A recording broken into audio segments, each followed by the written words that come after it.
Hello friends, Krishna's house hold চ্যানেলে তোমাদের সবাইকে স্বাগত। আমি কৃষ্ণা। আজকে আবারও চলে এলাম তোমাদের সামনে একটা অন্য নতুন রেসিপি নিয়ে। আজকে আমি করব ইলিশ মাছের একটা রেসিপি। তোমরা পুরো ভিডিওটা দেখো আর কমেন্ট করে আমাকে বলো কেমন লাগলো ভিডিওটা। যদি ভালো লাগে তাহলে একটা লাইক করে দিও, আর যারা এখনো আমার চ্যানেলটা সাবস্ক্রাইব করোনি তারা প্লিজ সাবস্ক্রাইব করে দিও। তাহলে চলো আমি শুরু করি। ইলিশ মাছের এই রেসিপিটা করার জন্য দেখো আমি রান্না করে চলে এসেছি। আর এই যে ইলিশ মাছটা নিয়েছি আর বাকি যা যা জিনিসগুলো নিয়েছি এখানে আমি সেগুলো তোমাদেরকে দেখিয়ে দিই, তারপর রান্নাটা করব। ইলিশ মাছের রেসিপিটা করার জন্য আমি এখানে ইলিশ মাছ নিয়েছি আর একটা বেগুন এভাবে টুকরো করে কেটে নিয়েছি, আর নিয়েছি কাঁচা লঙ্কা, আর পোস্ত নিয়েছি 2 চামচ, আর সাদা সর্ষে নিয়েছি 1 চামচ, আর এখানে নিয়েছি হলুদ গুঁড়ো আর 1/2 চামচ নিয়েছি লাল লঙ্কার গুঁড়ো, আর নিয়েছি নুন। আর রান্নাটা আমি সরষের তেল দিয়ে করব।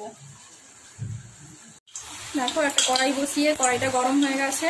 কড়াইয়ের মধ্যে আমি সরষের তেল দিয়ে দিয়েছি, আর মাছটার মধ্যে আমি নুন হলুদ দিয়ে নিয়েছি। এবার মাছটা আমি ভালো করে মেখে নেব। মেখে নিয়ে মাছটা আমি হালকা করে ভেজে নেব। মাছগুলো নুন হলুদ মেখে নিয়েছি ভালো করে। এবার মাছগুলো আমি ভেজে নিচ্ছি।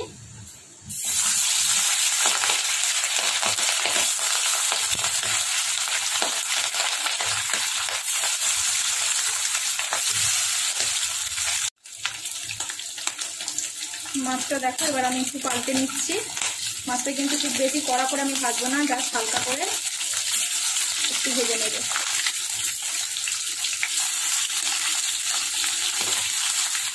এই পিঠটা হয়ে গেছে, আর এই দুটো পিঠটা উল্টে দিলাম।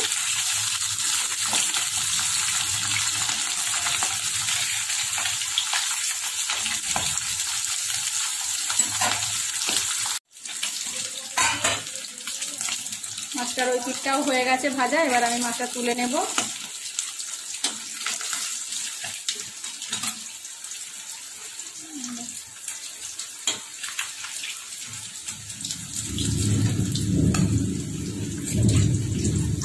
দেখো মাছটা আমি এইভাবে ভেজেছি, খুব বেশি কড়া করে কিন্তু ভাজিনি, জাস্ট হালকা করে একটু ভেজে নিয়েছি।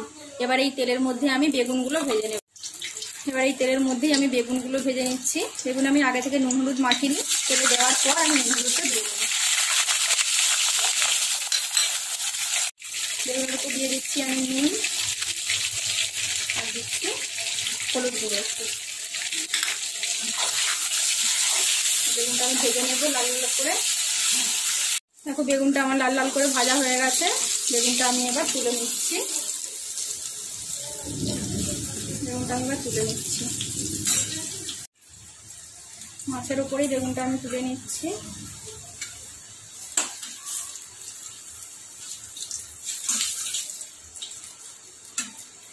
মাছ আর বেগুনটা আমি ভেজে তুলে নিয়েছি। মাছ বেগুনটা ভেজে তো তুলে নিয়েছি। এবার ওই কড়াইয়ের ওই তেলের মধ্যেই আমি দিয়ে দিচ্ছি কালো জিরে ফোড়ন। কালো জিরে ফোড়ন দিয়ে দিয়েছি। এবার এর মধ্যে দিয়ে দিচ্ছি আমি ওই সর্ষে, সাদা সর্ষে, পোস্ত আর কাঁচা লঙ্কা একসাথে বেটে রেখেছি এই মশলাটা।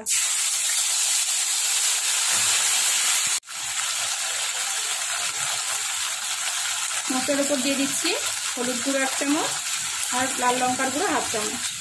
কেউ না চাইলে কিন্তু এখানে লাল লঙ্কাটা না দিতে পারে, সাদা সাদা মতো হবে হলুদ চাইতে। আমি একটু কালারফুল হওয়ার জন্য লাল লঙ্কাটা দিলাম। এটা কেউ না চাইলে না দিতে পারে। সর্ষে আর পোস্তর মশলা বেশিক্ষণ ভাজার দরকার নেই। এরপর আমি দিয়ে দিচ্ছি জল।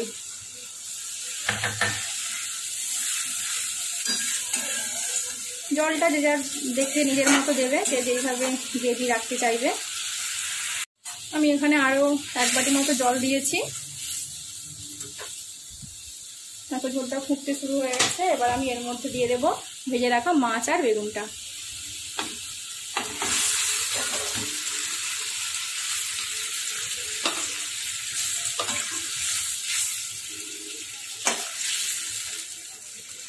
দিয়ে দিলাম আমি মাছ আর বেগুন।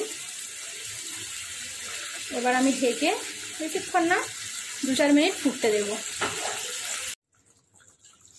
ইলিশ মাছের রেসিপিটা আমার একদম রেডি হয়ে গেছে। এবার আমি উপর থেকে একটু কাঁচা তেল আর কাঁচা লঙ্কা একটা দিয়ে কিছুক্ষণ ঢেকে দেবো, তারপর আমি সার্ভ করব। গ্যাসটা আমি অফ করে দিচ্ছি। উপর থেকে দিয়ে দিচ্ছি 1 চামচ সরষের তেল আর দিচ্ছি কাঁচা লঙ্কা। এবার আমি ঢেকে রাখলাম, কিছুক্ষণ পরে সার্ভ করব। এবার আমি ইলিশ মাছটা সার্ভ করে নিচ্ছি। এই দেখো এরকম হয়েছে। এবার আমি ইলিশ মাছটা সার্ভ করে নেব।